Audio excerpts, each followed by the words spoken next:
Well, good morning. It's Longhaultanker, straight razor shaving with Longhaultanker. It is Thursday, the 9th of June, 2022 at approximately 10:40 in the morning. And we're getting ready to do a shave. I've got approximately, a straight razor shave. I've got approximately, better than 48 hours. It's probably closer to 60 hours. Of growth on my face, 2.5 days since the last shave. And so I'm home, and we got back from our California run to the Bay Area and then down to San Diego and picked up another load and come home. And we got that dropped on the yard yesterday at about 6:30 p.m. and I was home at about 8 o'clock last night. And so my wife and I have some plans. We're going to go out and do some shopping today. I got a whole mess of soaps in while I was gone. I got a batch from Barber and Men. I got another batch from Sterling Soap Company. Previously, before I left, I had gotten the third batch, actually the first batch, from A&E. So I've got a total of 15 new soaps. You saw me use the Ariana and Evans Asian Plum all this past week on the road. And we're going to keep going with that. All those new soaps that I got, I'm very excited about all of those. But today, I'm going to take a step back and use the Martin de Candre Original as my soap for this morning. And I haven't used this one in a while with all the new brushes that have come in since November. The two Simpson brushes, the 4 different QED Select brushes, and the Plasan. I'm going to take the Plasan with me on the road this next week, along with this original Martin de Candre. But my standard sink brush that I have the stand sitting right here and is the Artist Shaving 24 millimeter premium Silvertip Badger set in nickel. So we're going back to the my sink because it's a beautiful brush. It's intended to be an heirloom style kind of thing, and well, it should be, So let's. I gotta.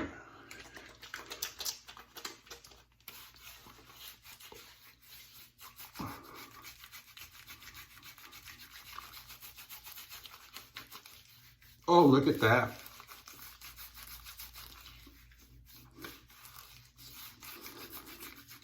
I could shave just off that, couldn't I?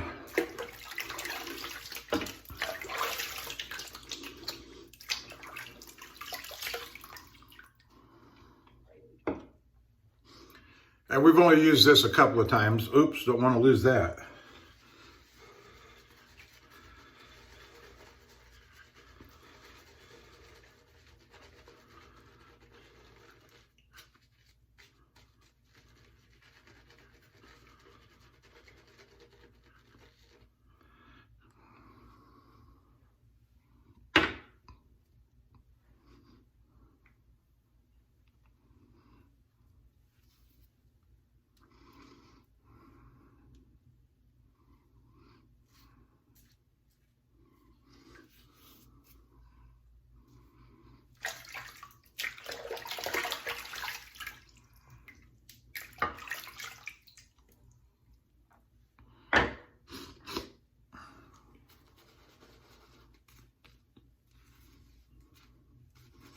So I hope everybody's doing fine. If you're watching me on YouTube this morning, thank you.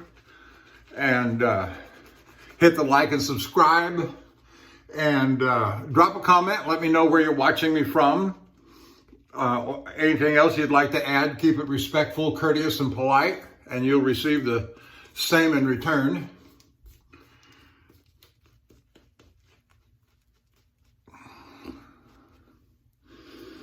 And go on over to the shavingcadre.com and join in the conversations over there. Everything about wet shaving and more. What did you have to drink last night? Or what are you drinking tonight? And what are you grilling today? and all kinds of side conversations that are enjoyable.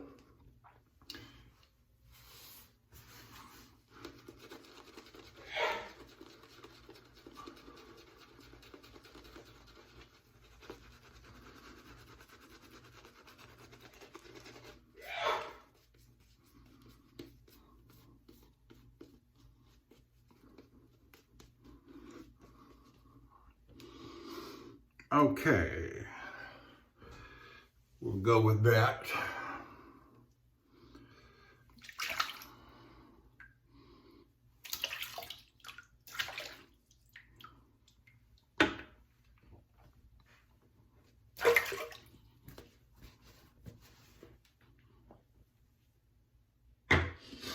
Well, the order for this morning is we're going to do a face shave.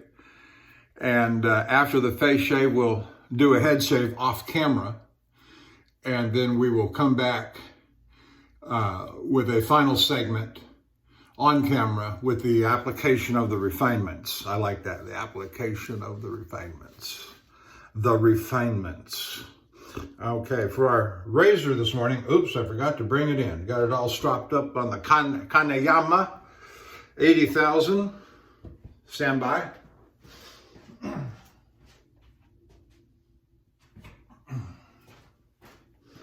And we're using the Wade & Butcher. It has nice Wade & Butcher on there. It is a pre-1891. It is an extra hollow. I say extra hollow, hollow to extra hollow, very thin. This was restored and honed by my supplier, vendor. I've talked to him a couple of times on the phone, J.R. Rowe, R-O-W-E, from California.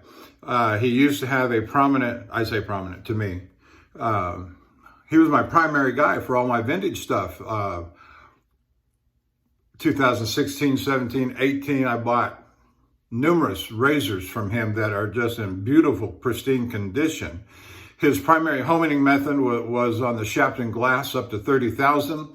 And he said if he got too busy, he sent them to another guy who used the Japanese naturals, the J-Nats.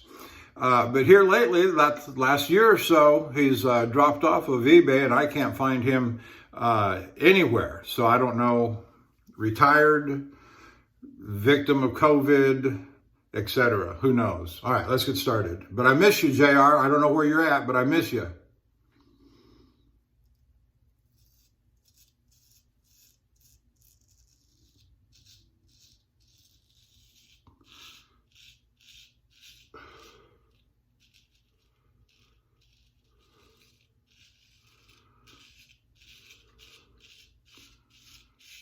And this is still the original edge. I've had this razor 3 years, 4 years maybe.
And if you're watching me at the Shaving Candre, thank you, my brothers. Appreciate it. And drop a emoji con or drop a note on the page over there that you watched the video. I'd appreciate that.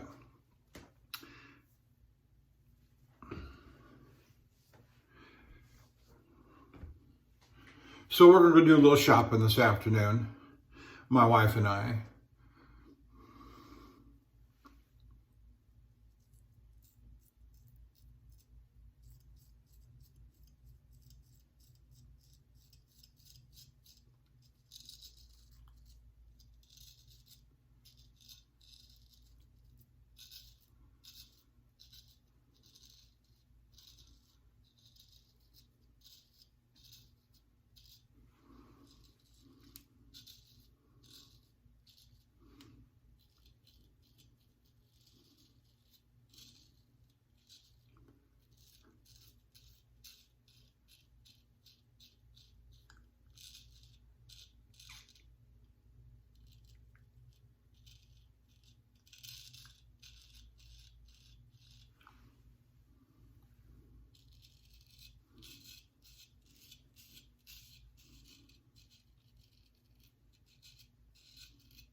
I don't know how hot it's supposed to be here today, but most of my drive home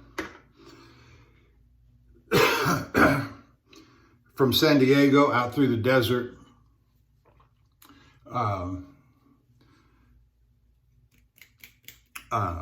through Eastern California into Arizona, they were 100-degree days, 107, 109, 110.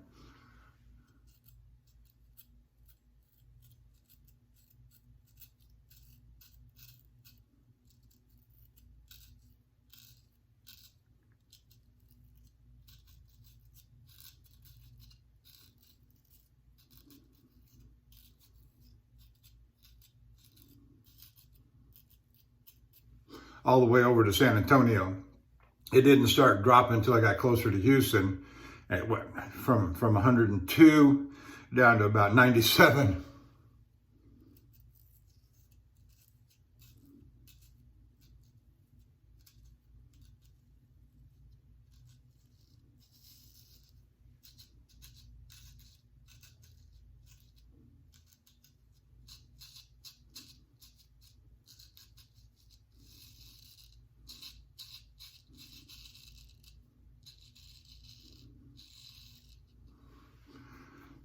So I'm anticipating a hot day today, and especially humid here in the Houston area. The closer you get to San Antonio from Houston, the humidity dries out. You get out into that desert, or the beginnings of the desert. Once you get west of San Antonio and you get through the hill country,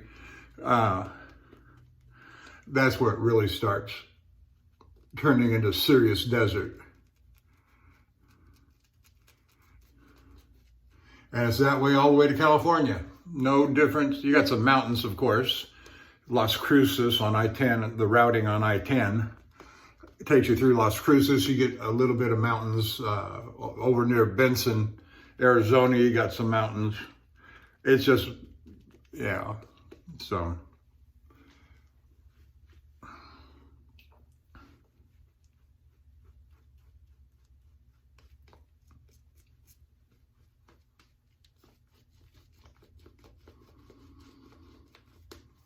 Nice lavender smell coming off of the Martin de Candre original.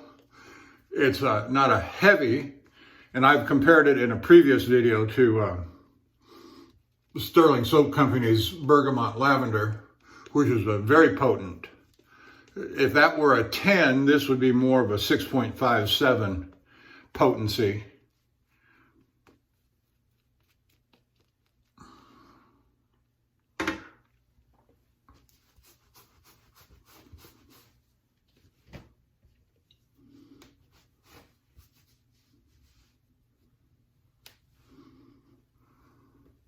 But it's still noticeable.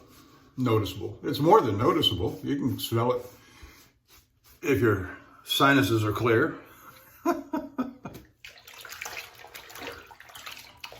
Oh, I remember something I wanted to talk about today.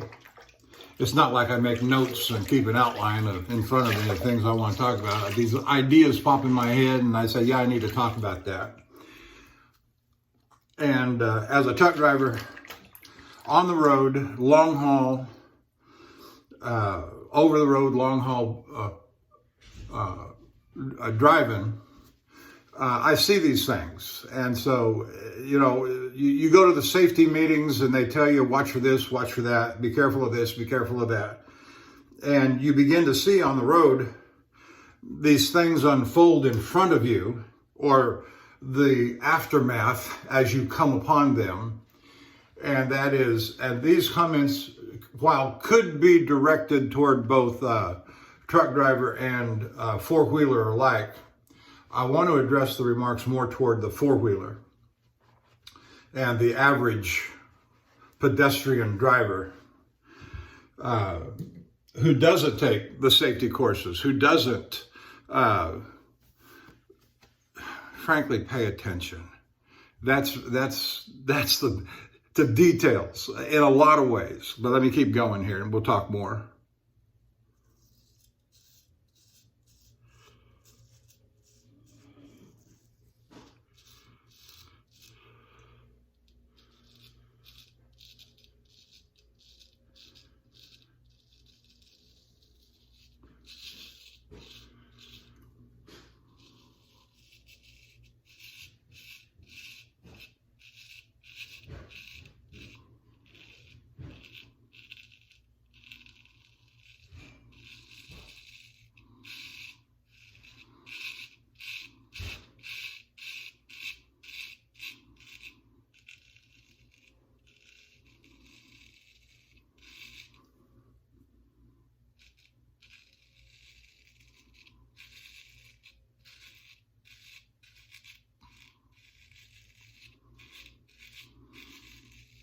So summer driving, especially if you're headed out on the road with a travel trailer, RV, a motorized RV, like a big motorhome or something like that. You know, those things, they get driven, what, a half a dozen, less than half a dozen times a year. Tires rot when they sit. Check your equipment very thoroughly. And if you're not acquainted with how to do it, take it to an RV center and have them check it out for you. They might charge you a nominal fee for it, I suppose.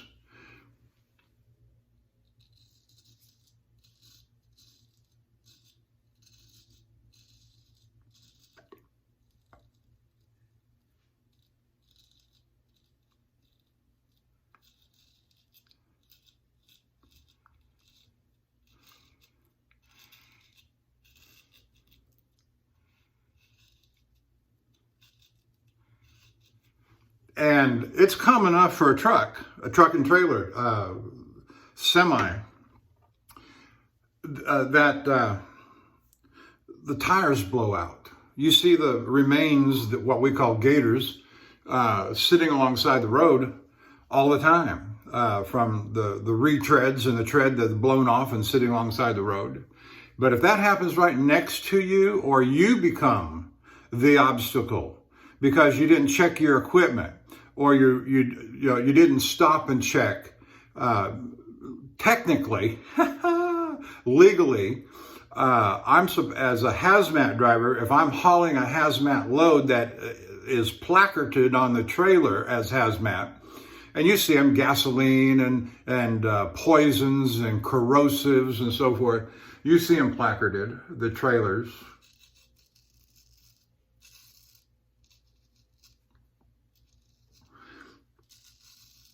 We are required by law and this is separate from our drive clock issues, but if you're placarded carrying hazmat, you're required by law to stop every 2 hours, or 100 miles, whichever comes first. So we got to keep track of that.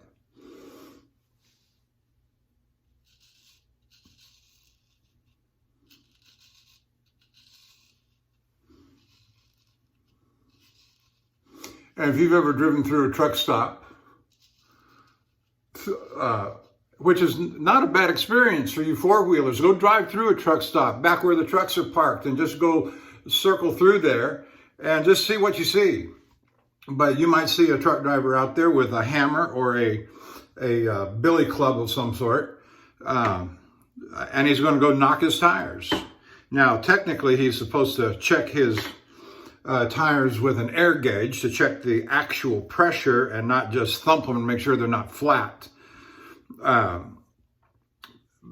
Driving in ordinary conditions, not extreme conditions, ordinary conditions, can cause the air pressure in the tire to increase considerably. On the big trucks, it can cause air pressure to rise anywhere from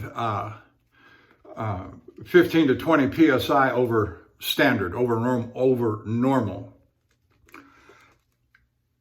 But on a really hot day, the hottest I've ever been in,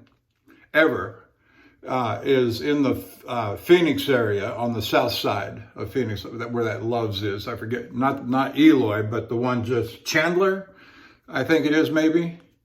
I rarely go that way because I cut across the Phoenix bypass, usually when I'm headed to California, or especially Northern California.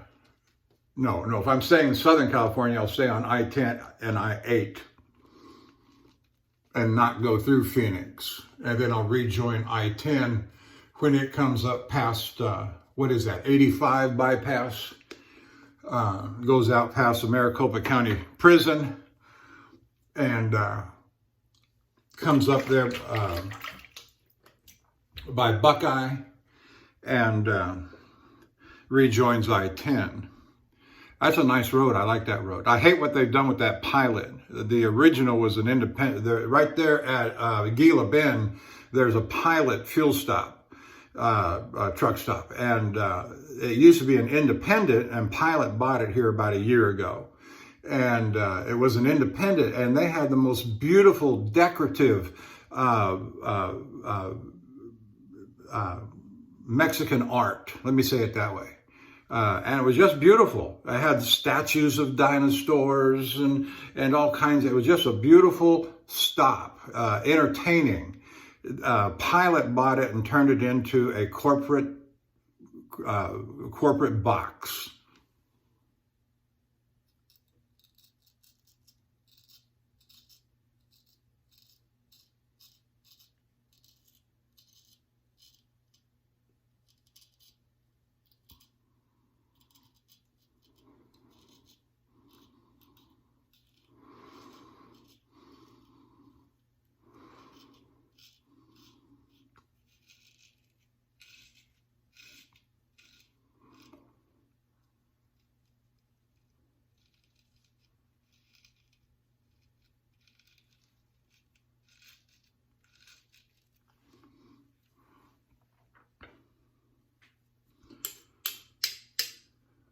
Butterfield Station, that's the name of that. That's what it used to be called, at Butterfield Road, Butterfield Station, where it sits, that pilot.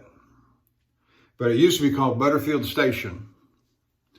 But anyway, back to the, you get out there in 125 degree temperature, you're going to have, it's very likely and potential to have tire issues. Pay attention, four-wheelers with your RVs, pay attention to your tire pressure, because what will happen is that which leads to the second issue that I want to talk about with you guys.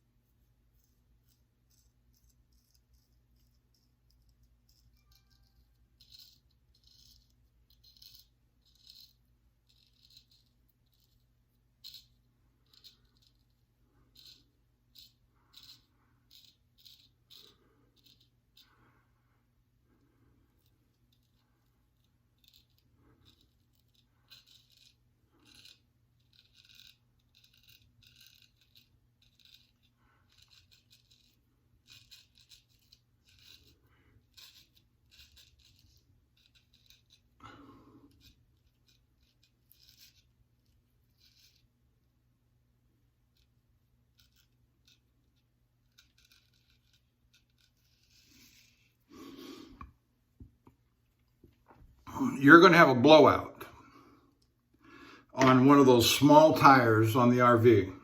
And they are small tires, you know it. We all know it. And you ever driven alongside a big truck and they have a tire blowout and that tread just goes everywhere, just shreds, boom. And it shreds and goes everywhere, and it could take out that tread can throw and come up onto your trailer or onto your vehicle. It could take out your front end. It can take out your windshield.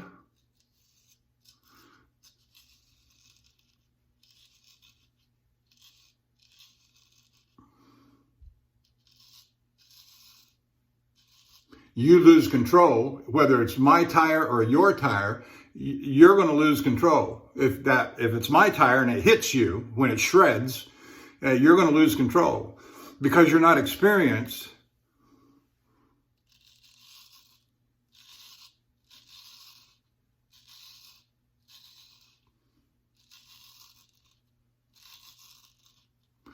Driving in emergency situations.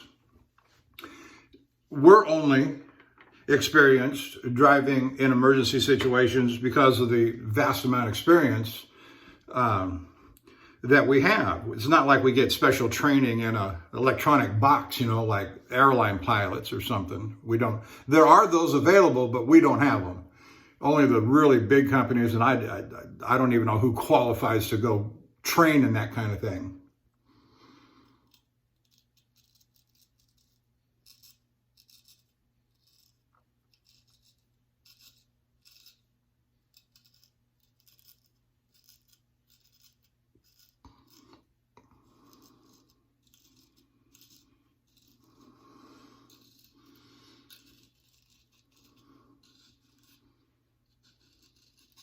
Over the years, I have seen so many, and I remember witnessing one. I have seen so many RV drivers pulling trailers, their nice travel trailer, they spent $60,000 on or more. They have a blowout, they lose control, and they end up in the ditch, and their beautiful RV trailer, that, of course, they've got insurance, I'm sure, but ends up in shreds in the ditch. I have seen them blow up. I say blow up. They hit the ditch, that unevenness, and all of a sudden that torque becomes so much the whole thing just explodes. Or they hit a tree because they've driven off the road because they had a tire blowout.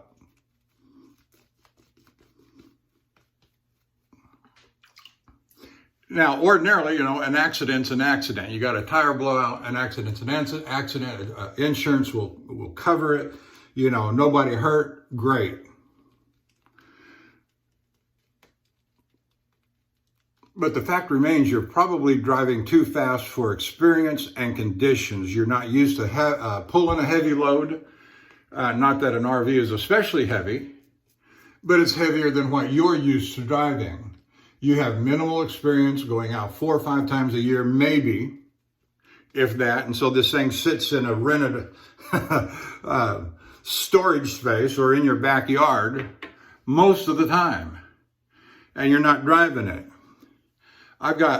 Somebody asked me how many miles a year do I drive. I drive anywhere from 120 to 130,000 miles a year.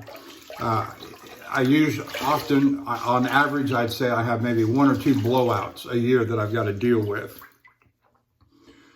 And thank goodness I've never had a drive tire, a front tire, steer tire blow out on me. Because that will pull your vehicle right into the opposite lane and you're going to kill somebody. I had a very good friend of mine experience a steer tire blowout. Now, fortunately, he was driving down I-59 through Mississippi, and there wasn't anybody around him. He was in the right-hand lane. And that blowout, and my friend is about 10 years older than I am. And that blowout pulled him across the left lane immediately and into the ditch in the median. And Of course, it's kind of a sloped median like that. And he nearly rolled the thing over because he couldn't control it. He could barely control it. And he was headed up the other side of the ditch into oncoming traffic. And, you know, no steel cabling, no, maybe concrete, I don't know. But nothing's going to protect you. It's going to go where it's going to go. Because just of the force of if you're pulling 80,000 pounds, if it gets out of control, it's near impossible to bring it back into control. But the thing he had working for him is his left front steer tire went out. And so he's on the rim, right? And he hit that soft dirt and mud in the median, and all the force was taking him up onto, but he pulled that wheel over back to the right to keep him in the median. And the steel of the wheel, or the aluminum of the wheel, in that soft mud and dirt, finally, the steering, pulling the wheel, and he was able to, he almost rolled it over because of the slope of the hill working against him. But as he was able to straighten it out, so the force of the weight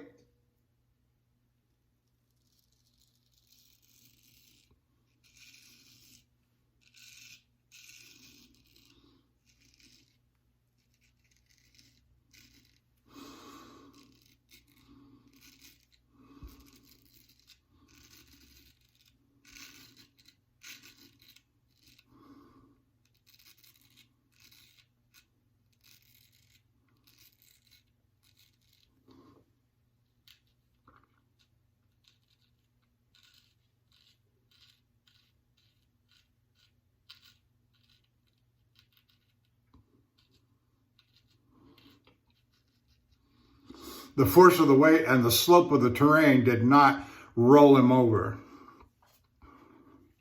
And so he was able to keep the vehicle upright as it came to a stop, sunk in that mud. The police came along and he got commendations from both the police and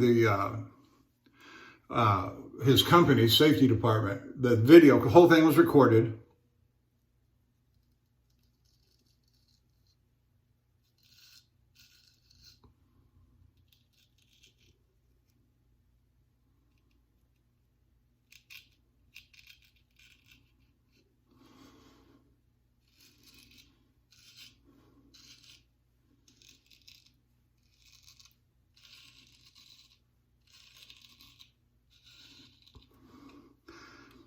I saw yesterday where there was a news report that there was an 8-truck pileup on I-30 near Malvern, Arkansas, on I-30. And I know that area very well. And you're Malvern going on into Little Rock. There's a construction zone there that has narrow lanes, and both sides are bordered by these concrete barriers, and the ground is uneven and it's rough, very rough. And I've said for a long time that particular area, that construction zone, is a death trap. And I've driven it fast, too fast, I will say, but I've always driven through it without incident.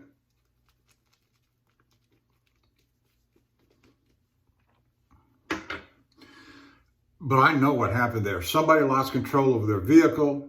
There was one dead, 8 trucks, not as many cars, but I don't remember the number of cars.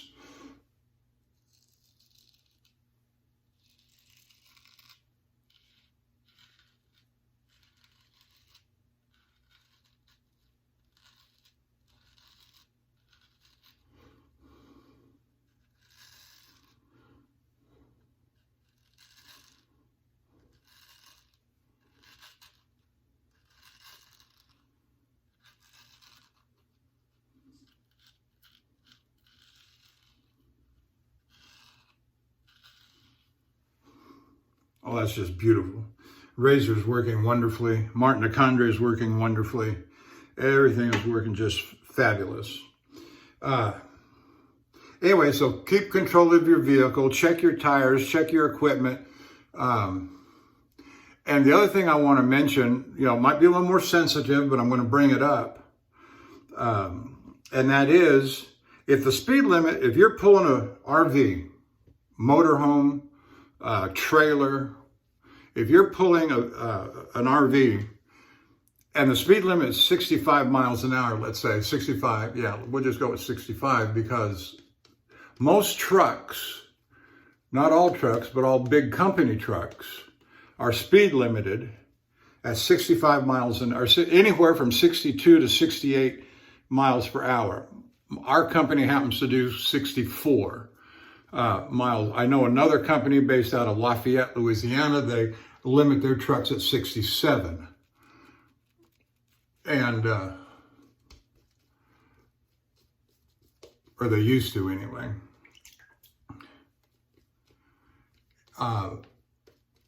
There are other companies that limit at 62, and the reason they do that is that they make it easier for the four-wheeler in a 65 to 70 mile an hour speed zone to get by them. Get by us, okay? Don't linger. Do not linger around a truck. They will kill you. If something happens, and I'm not going to worry about it, if a tire blows out or you lose control and it forces your vehicle into mine or whatever, unless it's my fault, I'm not going to worry about it. Was there a death? Yeah, that's sad. I can't let it. Too many people have emotional issues. It's just like shooting a home invader.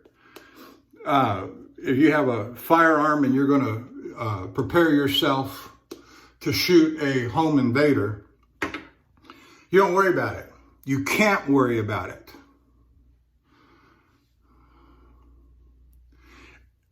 And so, little signs that say baby on board. Sorry. Is it tragic? Yeah, it's tragic. He shouldn't have been driving that fast under those circumstances.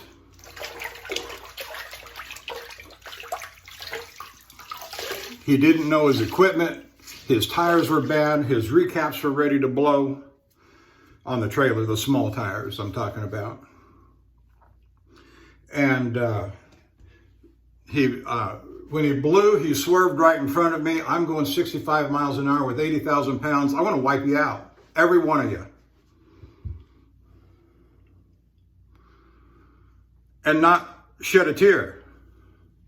At least I say so now, but I'm preparing my mind. I say those things, I think those things. How would I react in that situation? Like a stone cold rock.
Now, let's keep going along that same idea.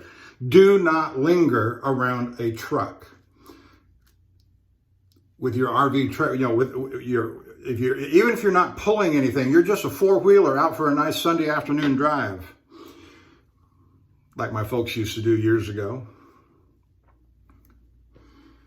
Don't linger around a truck, because I can't go faster than 64, 65 miles per hour. You've got an accelerator. You can speed up, slow down, get away from me, because I'm not slowing down. I'm under a schedule. I have the right of way. Get out of my way. That's number one. Number two, Let's talk about merging. When you're coming into traffic, you're merging in as a four-wheeler.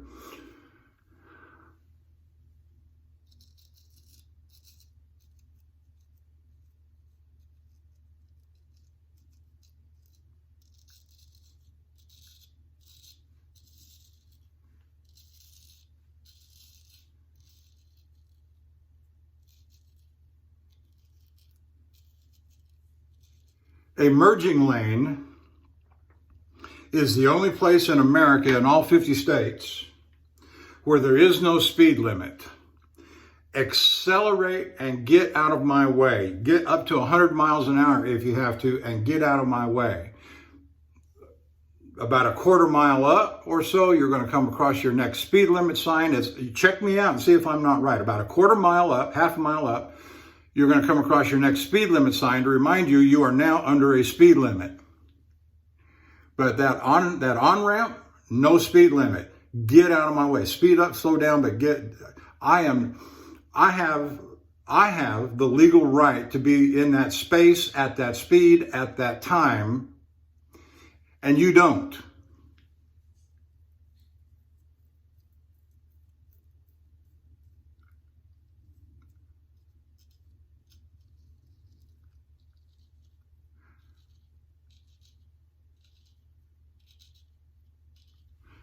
I am under no legal obligation to change lanes and move to the left and open up that right lane for you to get into, to merge into.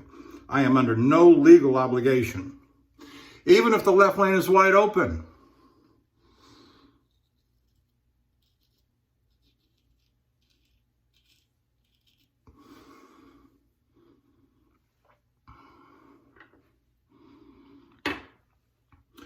I can't tell you the number of times.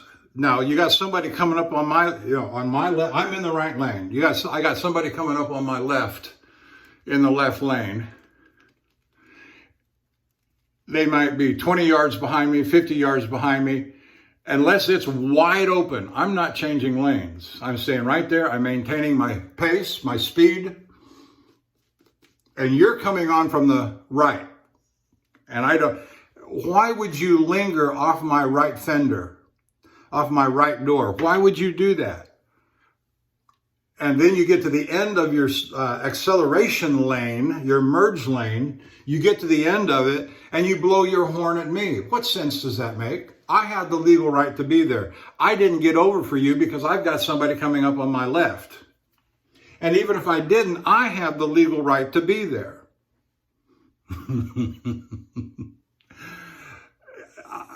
I can't tell you the number of people I've driven off onto the shoulder into the ditch. And one guy down in years ago, he was so upset. And you get upset over nothing, over your own stupidity. Yeah, I said it.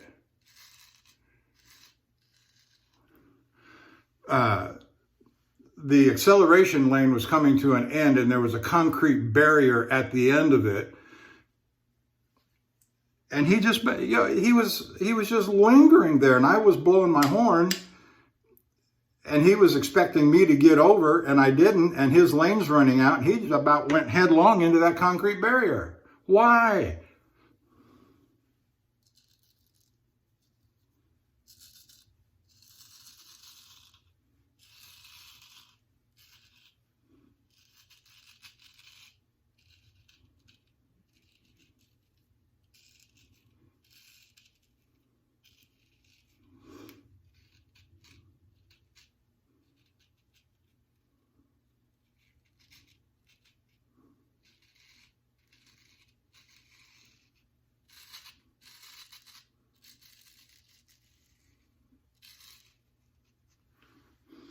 Oh, that's beautiful right there. That's beautiful. We spend a lot of time as truck drivers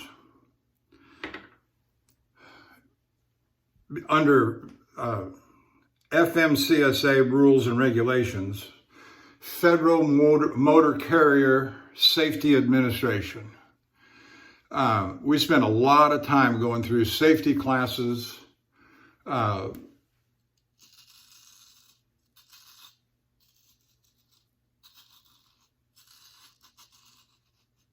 learning the rules of the road, the legal rules of the road, and what to do in various kinds of situations. The four-wheeler renews his license every, 3, 4, 5 years. He fills out an online application, pays the fee, and never attends a safety class and how to drive in various circumstances. And the young student drivers, you see the cars that say student driver on them. They're taking a class. And yes, they're learning some safety stuff along the way, but they're taking a class to learn how to pass a test. And I will tell you the same is true for getting a CDL license. If you go to a truck driving school, they are not teaching you how to drive a truck. They're teaching you how to pass the test.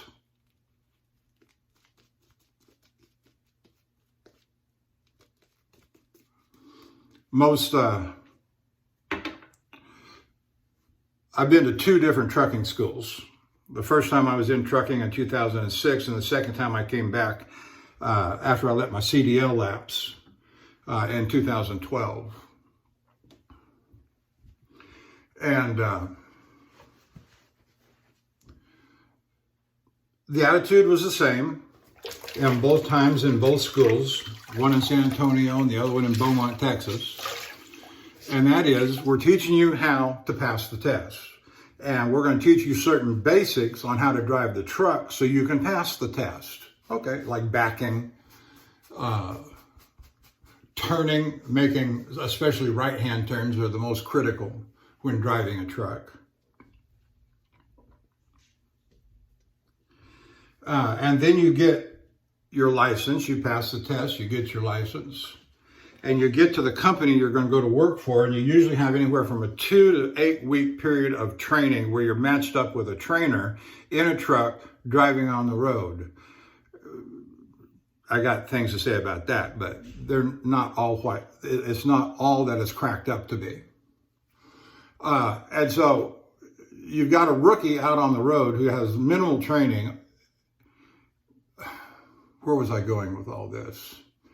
But he at least has some. The driver, the four-wheeler, will never go back to a safety training class.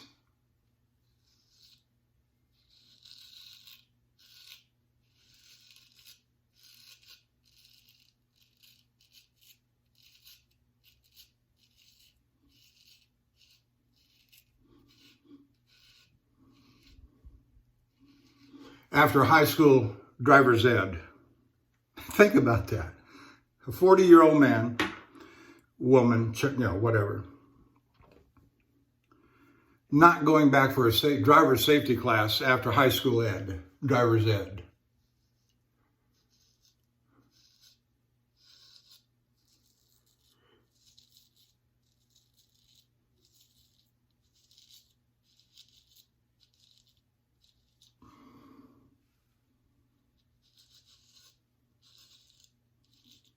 Or he might get a ticket, a speeding ticket or something, and he'll be required, in order to minimize the fine or penalty, he'll go back to a driver training class.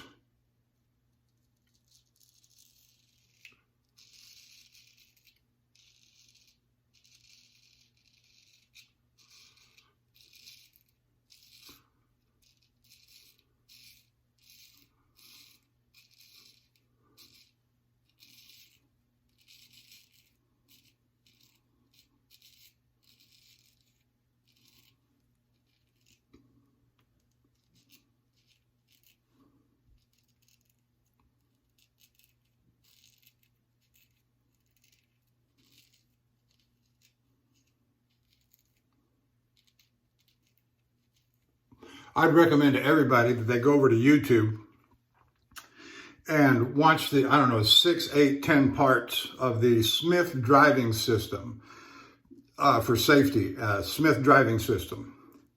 And it's very good. That's what our company used to use. I haven't seen it in a long time. It's been about 4 or 5 years since my company made me go through it. They made everybody go through it. And so, boy, it's just beautiful.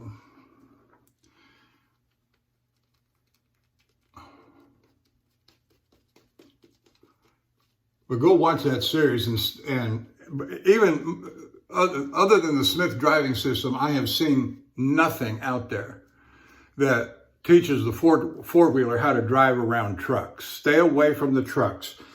Do not match their speed, because all we're going to do is create a traffic barrier. You got two lanes. You're in the right lane. I'm in the left lane trying to pass you, and you're going 64.5 miles an hour. And I'm just barely gaining on you. And it's going to take, it's going to take me forever to really pass you. I'm not slowing down. I'm not giving up my space. We've created a line of traffic behind me in the left lane, a half a mile long or more, because you won't get out of my way.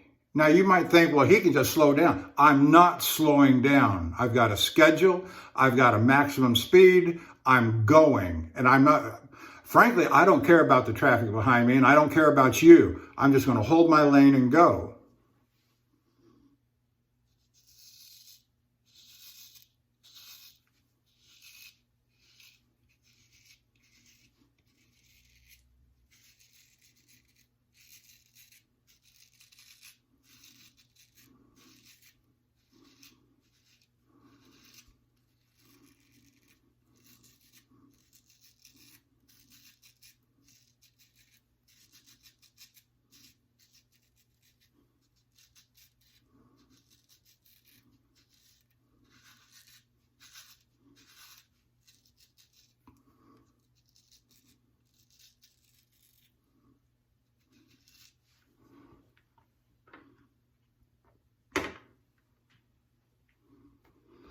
I know there's some places like Virginia that have signs that say something like, no trucks in left lane except over 70 miles an hour. Their speed limit's 70 miles an hour on most highways, interstates in Virginia. But if you're in front of me doing 64, 65 miles an hour, and I'm on your tail trying to get around you, and I'm in the left lane trying to get around you, get out of my way. It's just that simple. Don't be an obstacle, a barrier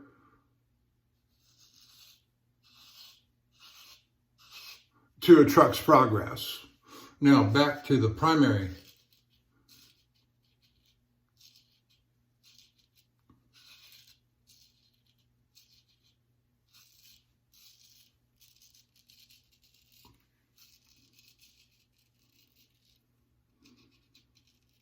The primary subject of four-wheelers on the road with RVs and trailers and such like.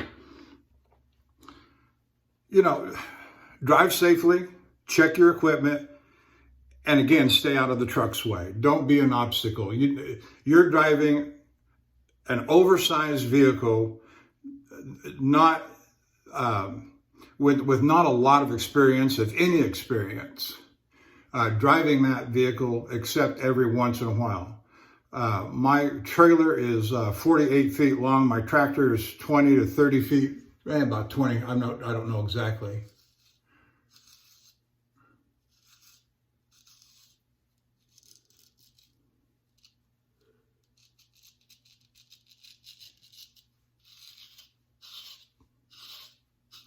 Overall, I'm 60 some feet, 65, 68 feet long. And it's going to take a while for me to get around you safely and create a safe distance between you and me before I get back over to the right. Create that safety zone. And I need at least one full truck length between the end of my trailer and the front of the vehicle behind me, whether it's another truck or a car or whatever. A full truck length distance before I get back over to the right.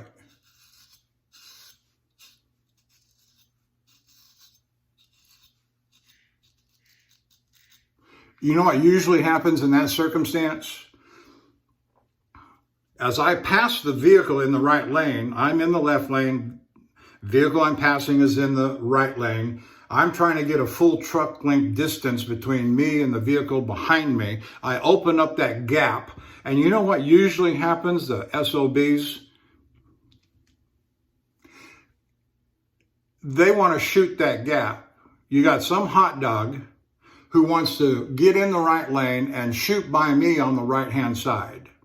I'm going to put you in the ditch faster than, if I see you coming or anticipate you coming. As soon as I see you make that move to the right lane, I put my blinker on and move right over.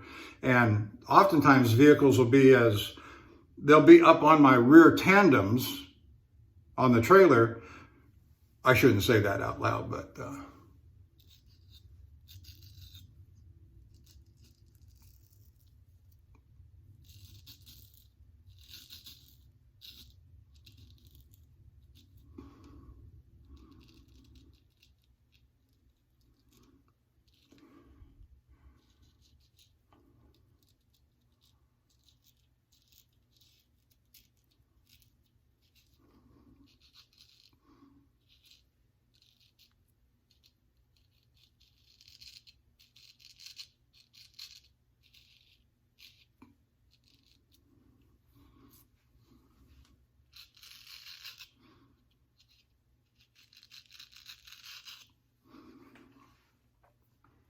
don't shoot that hole. Do not go through that hole. I know you've seen the signs on the trucks, little bumper stickers, large stickers. It'll have a picture of the two lanes, and it'll say no passing on right, and it'll point to the right and say, or the left. It'll point to the left. There'll be two arrows. One will point to the left and say safe passing, and then the one to the right, it'll say suicide. And that's why you're committing suicide by attempting to pass on the right when that gap opens up when I'm trying to pass the vehicle in the right lane. But I understand their frustration. They've been behind me for 20 minutes. Well, I'm trying to get around this guy. I'm trying to get around him safely. A gap opens up on the right because I'm trying to get one truck length distance between me and the guy I'm passing. That gap opens up and they are impatient and they shoot the gap.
I'm required to do 2 inspections a day of my equipment, do a pre-trip inspection and a post-trip inspection.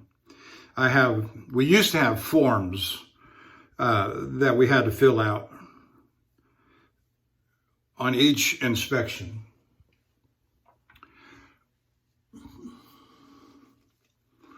And I know the four-wheelers don't have any such thing, and the RV thing, they don't have any such requirement.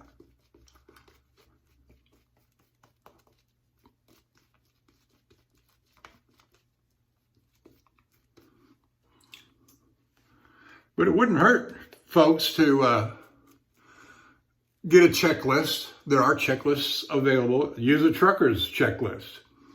And while all the equipment won't be exactly the same, it'd be close enough that, your suspension and your steering and your tires.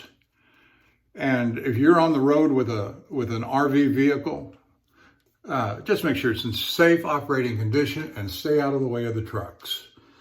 Don't be an obstacle or a hindrance to the progress of a truck. If you want to go 70 miles an hour, great. At 70 miles an hour, where it's legal to do so, you'll be going faster than all the trucks that are speed limited. But you want to go 65 and 70 miles, or you want to go 63, 64, 65 miles an hour, pulling an RV, you are going to be an obstacle to a truck that is limited between 62 and 67 miles per hour. Why would you do that? Why would you? You're risking, as a family man with your family in an RV, you're risking too much if you want to compete with a truck.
Well, I can see that I've been talking too much. I'm in an hour and 3 minutes, and we're approaching the final stages here.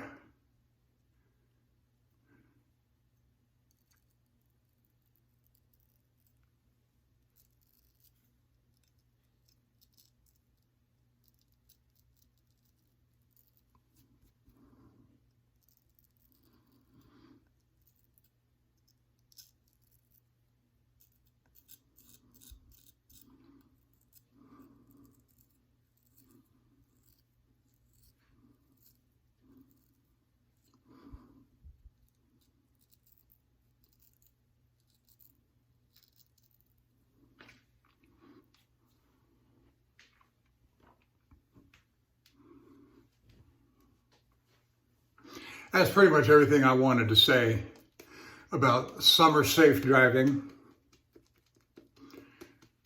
and staying out of the way of trucks. That's a common beef of mine. There's nothing more frustrating, and I'm talking mostly, I'm not talking about city driving, I'm talking more about rural country driving when you're out on the open road. Just be mindful of where you're at and what you're doing. And I will tell you, a lot of times, a lot of this stuff comes about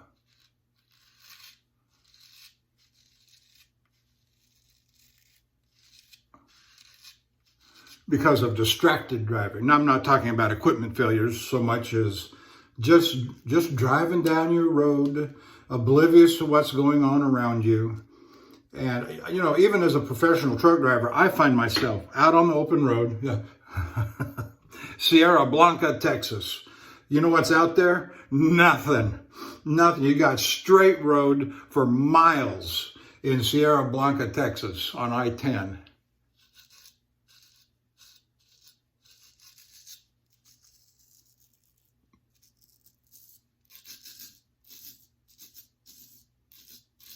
Or for that matter, someplace like Interstate 8.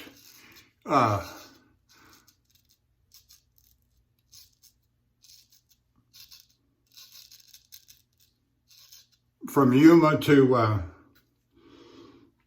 Arizona to Eloy, Arizona, that stretch of I-8. There's nothing there. There's some hills, or a few hills, but mostly it's just a straight patch of nothing.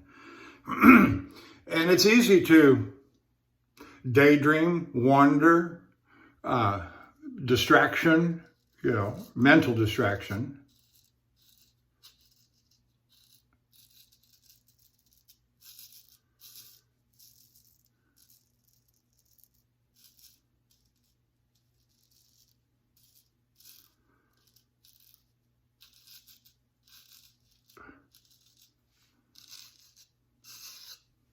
Nobody is 100% focused 100% of the time.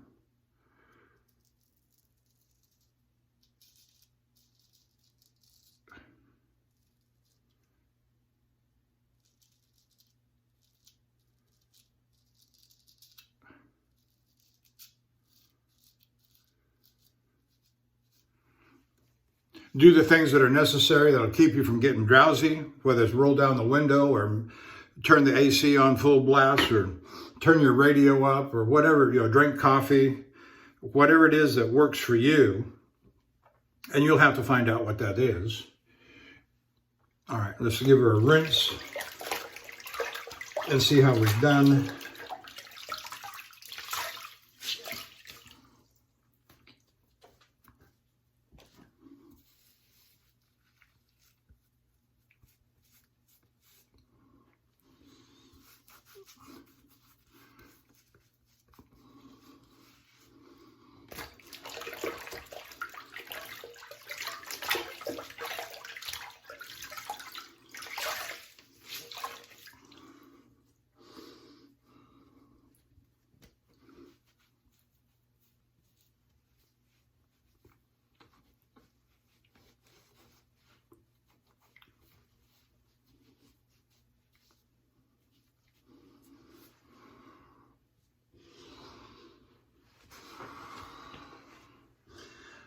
I've let my coffee go cold.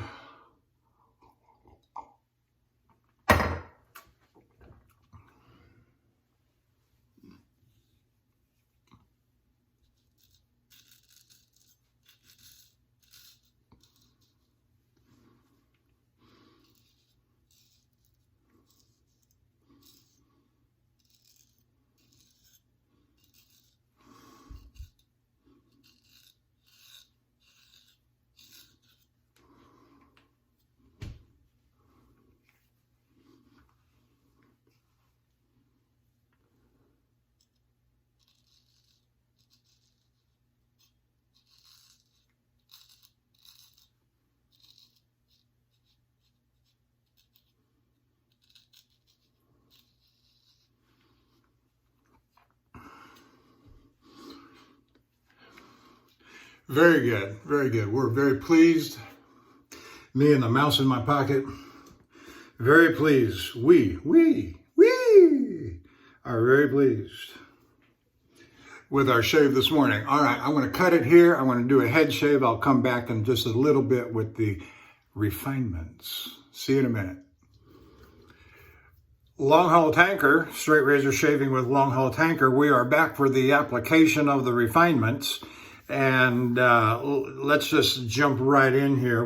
I finished the face shave on video. I finished the head shave. Give you a little look-see. I don't know if you see any blood back there or not, but since I started shaving my full head and got rid of the sideburns, here now we're about early April. May, and now we're, what, June the 9th. And so about 2 months, and I've gotten my strokes down. I'm not, haven't nicked myself hardly at all. I'm applying some cold water, at least as cold as you can get in Houston on a 100-degree day. And first thing we're going to put on is the Ozma alum block.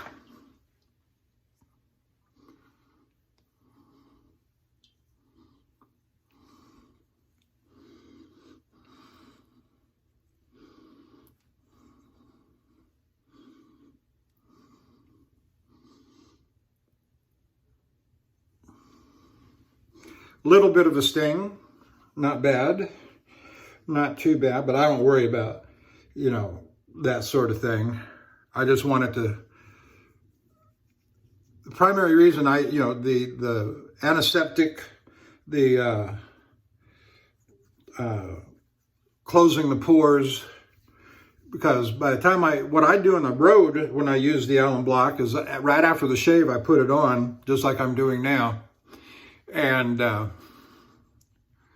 when I get back to the truck and my face is dried, maybe I've had dinner in the restaurant, truck stop restaurant. Not very often, but every once in a while I'll do that. Get me an Arby's sandwich or something.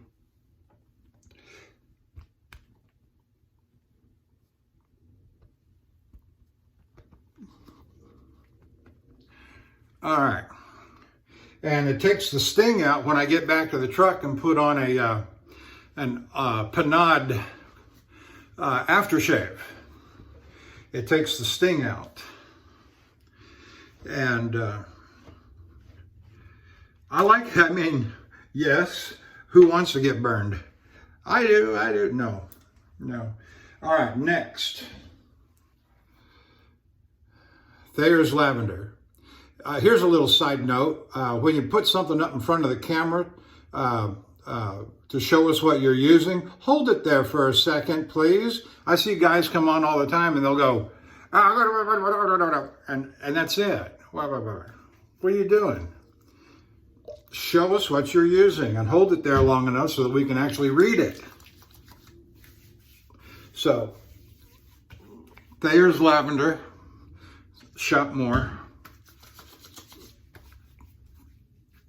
On top of the alum block. I know some people wash off the alum block. I've read both sides of it. I have not washed it off in my 7 years. And I haven't noticed any difference. Now, just for the fun of it, we're going to put on some Lucky Tiger. 1, 2, 3, 4, 5, 6. I hope you saw the humor in that. You know, I was talking to a guy on the YouTube comments, so we were talking about people and personalities that do the shaving videos. And you got to have fun with this. You really do. You got to have something to talk about. It can be all about shaving, and that's fine. Just, there's a guy, I'm not going to call his name. He just goes on and on and on and on and on about the scent notes. Don't care. Does it smell good? What's it smell like? Give me a real quick, what does it smell like? Does it smell like tobacco? Does it smell like Oceanside? Does it smell like, does this one smell like that one? You know, give me just give me just enough reason to want to go buy it. Some of these guys are commercial, you know. And that's okay. All right, now, I always get a little mixed up on which to apply next, the powder bomb or the cologne. The cologne. We are using cologne today out of the boxes that, sample boxes that my stepdaughter sends me. And my wife is asking me if I'm almost done. Yeah, give me about 5, no more than 10 minutes and I'll be done here because I'm putting on the cologne and aftershave now. All right, but so I am going to do a powder bomb, and I am going to use the Pinard-Klebman powder. I've got the brush already powdered up. And for our cologne, sample cologne, I didn't hold that there long enough. Dolce and Gabbana, Gabbana, Dolce and Gabbana. And it says down here, Oriental Spice. Okay, so I'm going to put that on, and then we'll do the powder bomb right after that. Okay, got about half the bottle.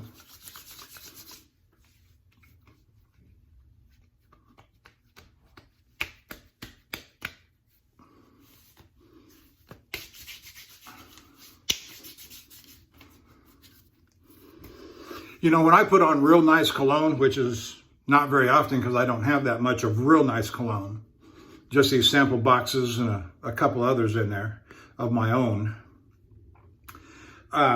Put that. This one has all the unopened samples. This one has the open. After I open it and I use it, you can see there's about half left in there. I'll put it over in here for the next time around, after I've gone through at least once with the unopened. That's what I do. All right, so we got that. Got my synthetic brush with a powder already applied in.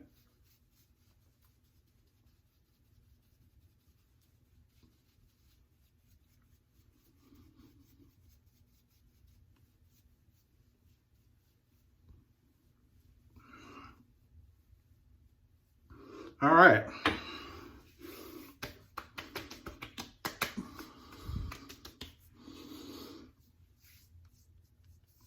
I had a wonderful head shave. No nicks, no cuts, no blood. And for the head shave, as we've been doing on the road, I'll be moving to another head razor on this next time out. But we used the Gold Dollar 208 that was honed up on and refreshed on the Norton 4K, 8K. And this goes back to when I did that beginner's video some weeks ago, that I wanted to take the first razor, the first strop, the first stone, the first soap, which was the, I don't remember what I used. Anyway, there's that. And for today, we use the, oops, got some powder. There we go. We use the Wade & Butcher pre-1891 Barber's Notch, full hollow to extra hollow. And JR, we're still looking for you, buddy. We're still, well, kind of. We're curious as to where you've gone to. I am. We and my mouse in my pocket. All right, and so that's it for today. I want to thank you for watching. This is Straight Razor Shaving with Longhaultanker, and I will see you down the road.